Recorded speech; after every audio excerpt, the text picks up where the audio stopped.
யாத்திராகமம் 23 அதிகாரம். அபாண்டமான சொல்லை ஏற்றுக்கொள்ளாயாக, கொடுமையுள்ள சாட்சிக்காரனாயிருக்க ஆகாதவனோட கலவாயாக, தீமை செய்ய திரளான பேர்களை பின்பற்றாதிருப்பாயாக, வழக்கிலே நியாயத்தை புரட்ட மிகுதியானவனின் பட்சத்தில் சாய்ந்து உத்தரவு சொல்லாதிருப்பாயாக, வியாச்சியத்திலே தரித்திரனுடைய முகத்தை பாராயாக, உன் சத்துருவன் மாடாவது அவனுடைய கழுதையாவது தப்பி போக கண்டால் அதை திரும்ப அவனிடத்தில் கொண்டு போய் விடுவாயாக. உன்னை பகைக்கிறவனுடைய கழுதை சுமையோடே விழுந்து கிடக்க கண்டாயானால் அதற்கு உதவி செய்யாதிருக்கலாமா?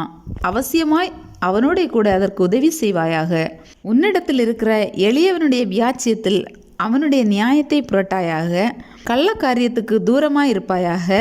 குற்றமில்லாதவனையும் நீதிமானையும் கொலை செய்யாயாக. நான் துன்மார்க்கனை நீதிமான் என்று தீர்க்க மாட்டேன். பரிதானம் வாங்காதிருப்பாயாக. பரிதானம் பார்வையுள்ளவர்களை குருடாக்கி நீதிமான்களின் வார்த்தைகளை புரட்டும். அந்நியனை ஒடுக்காயாக. எகிப்து தேசத்தில் அந்நியர்களாயிருந்த நீங்கள் அந்நியனுடைய இருதயத்தை அறிந்திருக்கிறீர்களே. 6 வருஷம் நீ உன் நிலத்தில் பயிரிட்டு அதன் பலனை சேர்த்துக்கொள். 7ஆம் வருஷத்தில் உன் ஜனத்திலுள்ள எளியவர்கள் புசிக்கவும் மீதியானதை வெளியின் ஜந்துக்கள் தின்னவும் அந்த நிலம் சும்மா கிடக்க விட்டுவிடுவாயாக. உன் திராட்சை தோட்டத்தையும் உன் ஒலிவ தோப்பையும் அப்படியே செய்வாயாக. 6 நாள் உன் வேலையை செய்து 7ஆம் நாளிலே உன் மாடும் உன் கழுதையும் இளைப்பாறவும் உன் அடிமை பெண்ணின் பிள்ளையும் அந்நியனும் இளைப்பாறவும் ஓய்ந்திருப்பாயாக. நான் உங்களுக்கு சொன்னவைகள் யாவற்றிலும் சாவதானமாயிருங்கள். அந்நிய தேவர்களின் பேரை சொல்ல வேண்டாம். அது உன் வாயிலிருந்து பிறக்க கேட்கப்படவும் வேண்டாம். வருஷத்தில் 3 தரம் எனக்கு பண்டிகை ஆசரிப்பாயாக.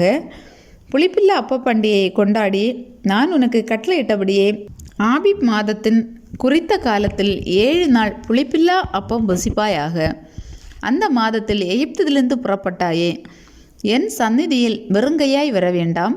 நீ வயலில் விதைத்த உன் பயிர் வேலைகளின் முதற் பலனை செலுத்துகிற அறுப்புகால பண்டிகையையும், வருஷ முடிவிலே நீ வயலில் உன் வேலைகளின் பலனை சேர்த்து தீர்ந்தபோது சேர்ப்பு கால பண்டிகையையும் ஆசரிப்பாயாக.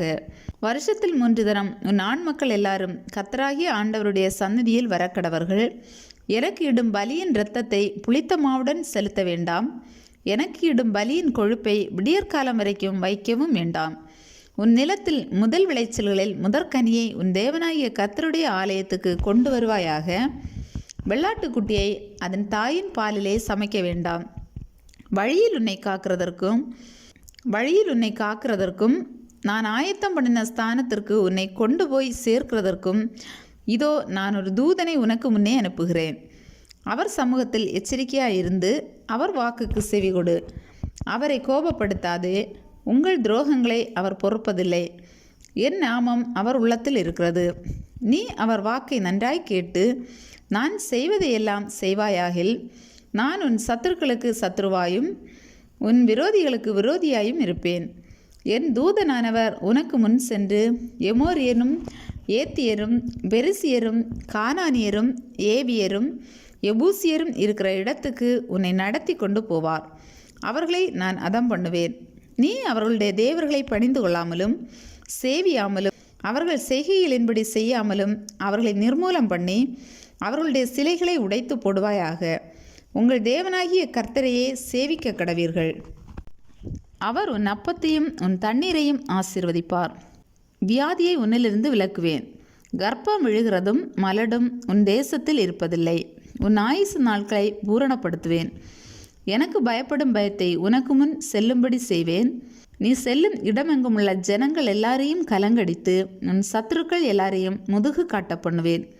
உன் முகத்திற்கு முன்று ஏவியரையும் கானானியரையும் ஏத்தியரையும் துரத்திவிட குளவிகளை உனக்கு முன்னே அனுப்புவேன்.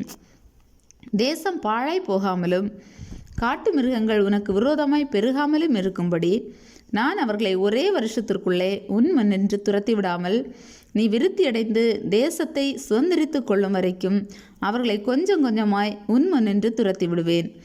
சிவந்த சமுத்திரம் தொடங்கி பெலிஸ்தரின் சமுத்திரம் வரைக்கும் வனாந்திரம் தொடங்கி நதி வரைக்கும் உன் எல்லையாய் இருக்கும்படி செய்வேன். நான் அந்த தேசத்தின் குடிகளை உங்கள் கையில் ஒப்பு கொடுப்பேன். நீ அவர்களை உன் முன்னின்று துரத்தி விடுவாய்.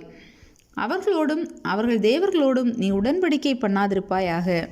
அவர்கள் உன்னை எனக்கு விரோதமாய் பாவம் செய்ய பண்ணாதபடிக்கு உன் தேசத்திலே குடியிருக்க வேண்டாம். நீ அவர்கள் தேவர்களை சேவித்தால் அது உனக்கு கண்ணியாயிருக்கும் என்றார்.